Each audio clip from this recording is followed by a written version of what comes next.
Alright, what's up everybody? I want to talk about the revealed monsters from the Cookie Run collab. I think that's really the only thing worth talking about in the dev note other than the item that'll let you pick a rune from a dungeon. Oh my gosh. I think I gotta go Violent because I want a Violent quad speed, but I could see Swift being worth it. I'd say just do whatever dungeon is fastest and spam it for that hour because that's going to be amazing. But let's take a look. So Ginger Brave, this is the one that everybody gets. He's a little gingerbread man. The models look good to me. I think the models of the non-collab look good as well, so I'm not going to be sweating if I get the right one or not. Like, they're going to be good whether I get it during the collab or after. So Ginger Brave, skill 1 is a stun, 50%. Probably goes up to 60 or 70. That's kind of the norm, especially on a 5-star. It's wind, which, you know, we've got a lot of wind. I wouldn't mind seeing maybe a water. I feel like water needs a little bit more love, but that's just me. Brave Dash marches bravely to attack the enemy. I love the description of how they attack. Removes a beneficial effect, increases the cooldown by 1. So can't complain about that.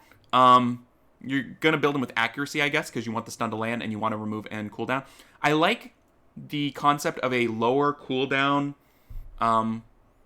strip and beneficial effect increase. Like it's like Sekhmet or Sagar, except I assume it'll be like a 2-turn cooldown. So this guy will be bravely dashing at you all the time and annoying you, right? I like that it's 100%. And then we've got his passive. Your attack speed increases as your HP condition is better, and your attack power increases as your HP condition is worse. So you're going to want to build him with attack, because when he's hurting, he'll have high attack.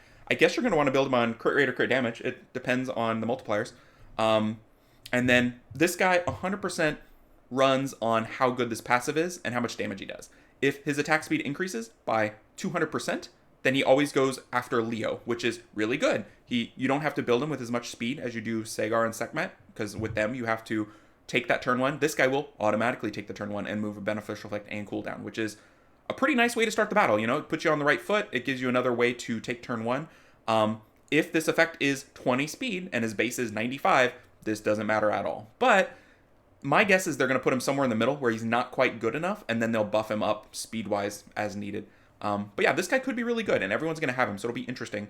It just depends all on, base speeds, leader skills. If he has a speed leader skill, we're good. And they've shown in collabs in the past, the one I can remember in the Street Fighter one, that pretty good leader skills. So we're hoping for good leader skills.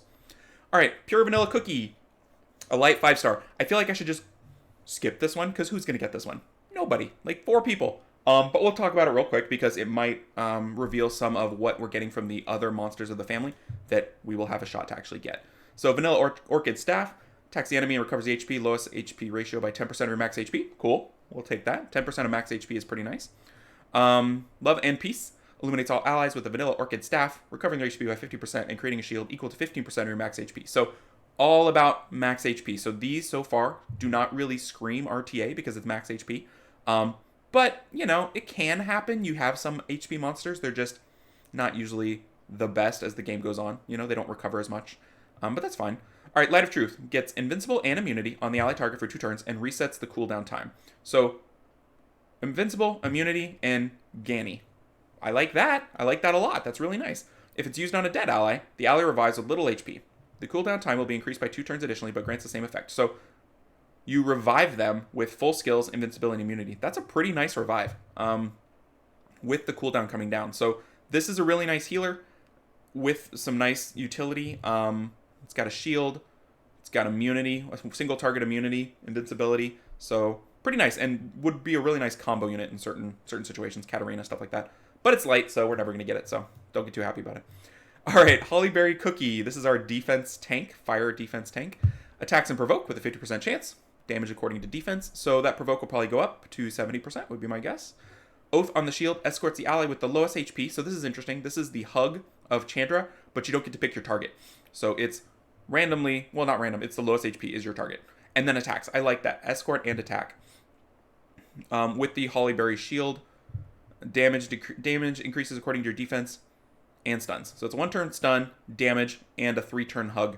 That's solid. Solid.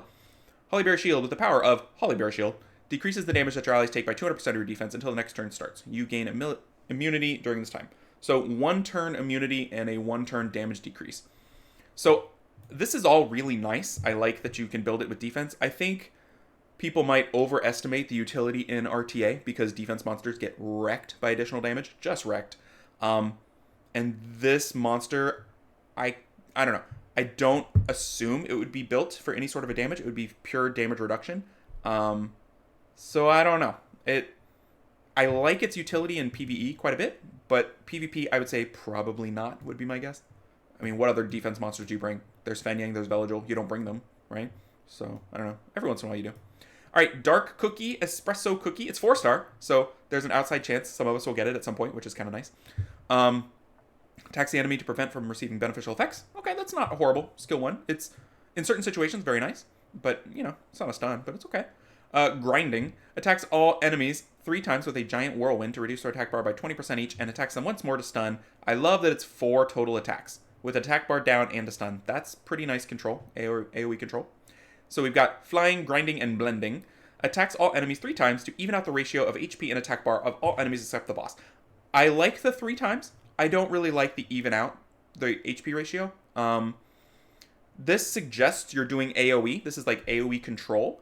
And then this is like, how do you single target focus down? So you better be doing full AoE with this guy, because he's going to heal up low monsters by evening them out. So if they bring something like a Riley, they like this skill 3, because it lets them heal up easier, heals everybody. So you might not use this skill 3 that much.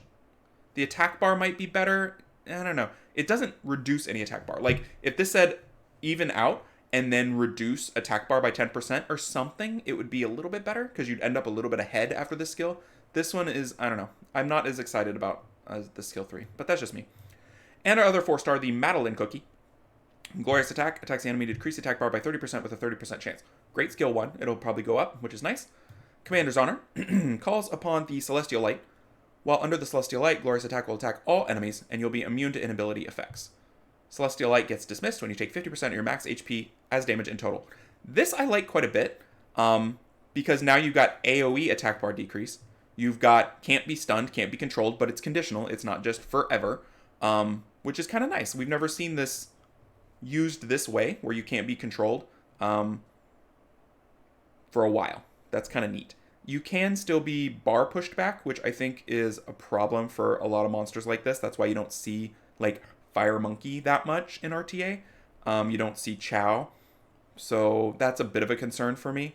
I don't know. So, I'm not sure about that one. And then Angel's Blessing offsets the incoming damage that may cause you to die, removes all harmful effects, and uses Commander's Honor instantly. So you get hit real big, all the bad stuff goes away, and suddenly you can't be controlled. This, I think, is like a Molong counter, right? It's preventing huge, big, single target damage, because if you're already low, Commander's Honor does nothing, right? Because your max HP is under 50%. So it'll make you not die one time, but then Commander's Honor is active, but I would assume it immediately goes away. Or because it's max HP, it's not current HP. So that's kind of my thought there.